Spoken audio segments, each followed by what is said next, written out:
इंदौर नगर निगम में वंदे मातरम को लेकर शुरू हुआ सियासी संग्राम अब राष्ट्रवाद बनाम मजहब की लड़ाई बन चुका है। सदन के भीतर कुछ पार्षदों ने राष्ट्रगीत गाने से न सिर्फ मना किया बल्कि इसे संविधान और इस्लाम के चश्मे से देखने की कोशिश की। नहीं, हमारे इस्लाम में नहीं बोल सकते। फिर बुलवा के देख लो, तुम्हारे में दम हो, तुम्हारे अब्बा में दम हो तो।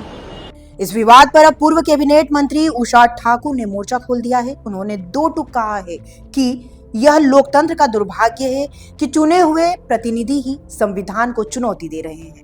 ये दुर्भाग्य है लोकतंत्र का कि लोकतंत्र में चुने हुए प्रत्याशी भारतीय संविधान का आदेश मानने से इनकार करें और देशभक्ति तो व्यक्ति के रग रग में समाहित है। किसी भी धर्म जाति वर्ग का व्यक्ति हो, यदि उसके जीवन का पालन पोषण होता है तो जगत जननी माँ भारती की असीम कृपा से ही होता है। और वंदे मातरम तो हमें वेद मंत्रों से भी अधिक वंदे है। ये स्वतंत्रता के संग्राम का महामंत्र, इसको गाने के लिए लाखों करोड़ों लोगों के बलिदान हुए और यदि स्वतंत्र देश के नागरिक ये कहें कि हम तो इसे नहीं गाएं तो ये बहुत बड़ा दुर्भाग्य है। उनकी कुत्सित राष्ट्रद्रोही मानसिकता का परिचायक है। दरअसल विवाद की जड़ में वो बयान है जिसमें कांग्रेस पार्षदों ने इस्लाम की दुहाई देते हुए वंदे मातरम गाने से इनकार किया और अल्लाहू अकबर के नारे लगाए। इस पर पलटवार करते हुए उषा ठाकुर ने उन लोगों को घेरा जो विदेशी नेताओं की मौत पर तो आंसू बहाते हैं लेकिन अपनी मिट्टी के सम्मान में पीछे हट जाते हैं। इस्लाम इजाजत नहीं देता तो भाई ये कोई इस्लामिक कंट्री तो है नहीं है।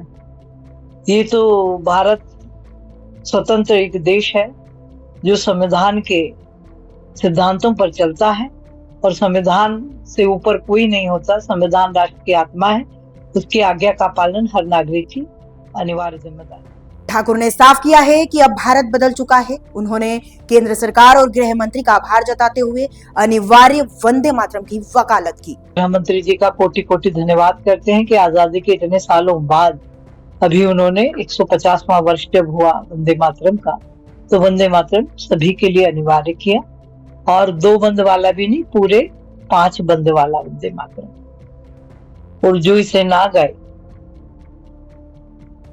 तो बहुत एक कि वंदे मातरम भारत में रहना है तो वंदे मातरम गाना।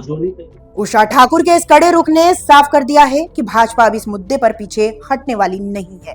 अब देखना होगा कि कांग्रेस अपने पार्षदों के इन बयानों और बीजेपी के इस राष्ट्रवाद के प्रहार का क्या जवाब देती है। लोकस्वामी मोजो के लिए वीडियो जर्नलिस्ट विकास जायसवाल, इंदौर।